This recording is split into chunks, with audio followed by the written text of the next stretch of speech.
A gente está num momento bastante desafiador, com a Selic chegando num pico de 15%. É uma taxa bastante elevada, uma política monetária restritiva. O crédito imobiliário no Brasil teve uma expansão muito significativa nos últimos anos. Especialmente nos últimos 2 anos, a gente viu, através de taxas subsidiadas da poupança e do FGTS, uma aceleração desse crédito imobiliário. Mas agora a gente chega num momento em que a gente também tem uma restrição. 2026 é um ano de eleição, então é um ano que vai trazer volatilidade. Rafaela, para começarmos, como você avalia o cenário macroeconômico atual e quais as principais variáveis que o mercado deve monitorar nos próximos meses? A gente está num momento bastante desafiador, com a Selic chegando num pico de 15%. É uma taxa bastante elevada, uma política monetária restritiva. A gente não via uma taxa nesse patamar desde 2006, então é praticamente inédito, principalmente quando a gente olha para o cenário de inflação, que é uma inflação que está acima da meta, mas não é uma inflação com um desvio para a meta tão grande quanto a gente viu nos últimos ciclos. O que isso significa? Que a gente tem uma taxa de juro real hoje muito elevada para a nossa economia. A gente ainda não viu todo o efeito dessa política monetária mais restritiva na economia. A gente, inclusive, tem visto muitas surpresas pelo lado do crescimento. Então, a economia segue resiliente, mas a taxa de juros hoje nesse patamar deve desacelerar o crescimento econômico à frente. Então, é um cenário mais desafiador. A gente espera ver um esfriamento da economia, do mercado de trabalho, do crédito, da demanda em geral, mas isso também vai contribuir para que a inflação volte a cair. A nossa expectativa é que a gente chegue no final do ano com uma inflação já abaixo de 5%, e isso permite com que o Banco Central comece a tirar um pouco dessa restrição monetária, ou seja, a gente pode já ver cortes de juros a partir do final do ano. Perfeito, acho que você trouxe até alguns pontos em relação à política monetária, né? O que a gente pode esperar olhando para o futuro e também acho que trazer em relação ao crédito imobiliário, como que o impacto, né, em relação ao crédito, também como que a gente pode vislumbrar o futuro olhando para os próximos meses, fim de 2025, 2026 também para o setor. O crédito imobiliário no Brasil teve uma expansão muito significativa nos últimos anos. Especialmente nos últimos 2 anos, a gente viu, através de taxas subsidiadas da poupança e do FGTS, uma aceleração desse crédito imobiliário. Mas agora a gente chega num momento em que a gente também tem uma restrição dessas taxas, né? Principalmente porque parte do funding que permitiu esse crescimento mais acelerado, ele veio da poupança e do FGTS, e agora a gente não tem uma expectativa que esse funding continue crescendo. Pelo contrário, na poupança a gente segue com resgates líquidos em geral no sistema. Isso não permite com que os bancos possam crescer o crédito imobiliário baseado na TR.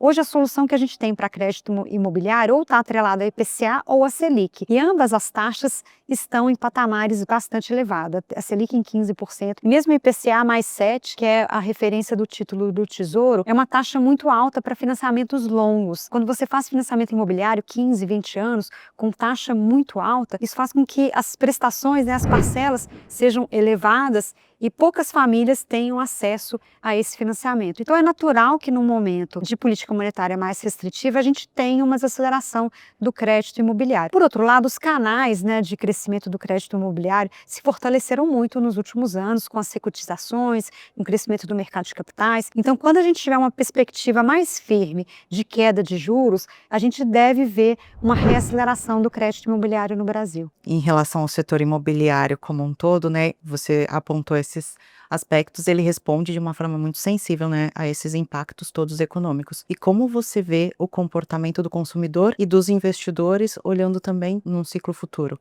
Se a gente vai ver essa retomada e como que seria? Sim, o investimento em títulos atrelados, né, com lastro no setor imobiliário, fundos de CRI, fundos imobiliários, eles sofreram nesse processo de alta de juros, né? Então, quando os juros sobem, a renda fixa tende a sofrer esse ajuste, né? Então, investimentos que foram feitos quando a taxa estava mais barata sofrem esse ajuste agora quando a taxa sobe. Até mesmo os juros reais. Então, quem comprou títulos, né, atrelados ao IPCA, quando o IPCA estava 4, 5, hoje com o IPCA, a referência esse IPCA mais 7, ela fez com que alguns investimentos imobiliários tivessem um momento também bastante desafiador nos últimos anos. Agora que as taxas fizeram pico, hoje é o contrário. Hoje a gente vê uma atratividade muito grande para investimentos em títulos atrelados com lastro imobiliário, porque a gente está no pico de taxa. Daqui para frente a expectativa é de queda e com isso os retornos dos investimentos no setor imobiliário tendem a ser mais altos do que a Selic daqui para frente.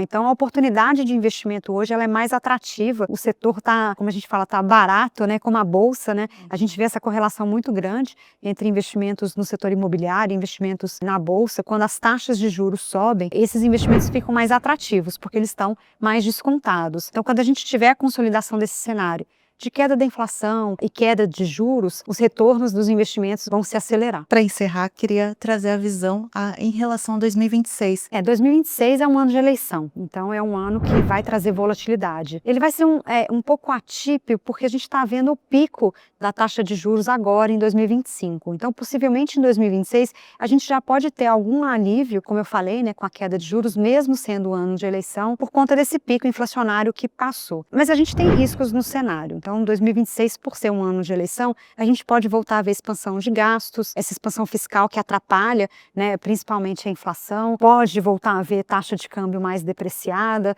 Então, a gente tem um olhar de cautela para 2026, por ser um ano de eleição, mas olhando para frente, é muito possível que a gente tenha um ciclo de ajustes também passado a eleição. Ano de eleição, né, a gente tem esse gasto eleitoral um pouco mais alto, mas pós-eleição, você começa um ciclo de ajustes que pode ser muito positivo para a economia brasileira. Principalmente se esse ajuste fiscal acontecer no momento que a inflação está mais controlada, que existe espaço para queda de juros. Isso pode, inclusive, acelerar essa expectativa de queda de juros, né? A queda de juros que a gente espera para 2026, ela é modesta por conta do risco ligado ao cenário político, mas para 2027, a gente pode ter uma aceleração ainda maior desse cenário e entrar num ciclo mais longo de crescimento para o Brasil. Perfeito. Muito obrigada, Rafaela. Obrigada, Estela. A gente enxerga que a qualidade de vida, aliada ao bem-estar, faz toda a diferença hoje. E isso não é algo passageiro. Esse é o conceito original, sempre foi o conceito original, da gente criar uma marca e, por assim, difundi-la mundo afora.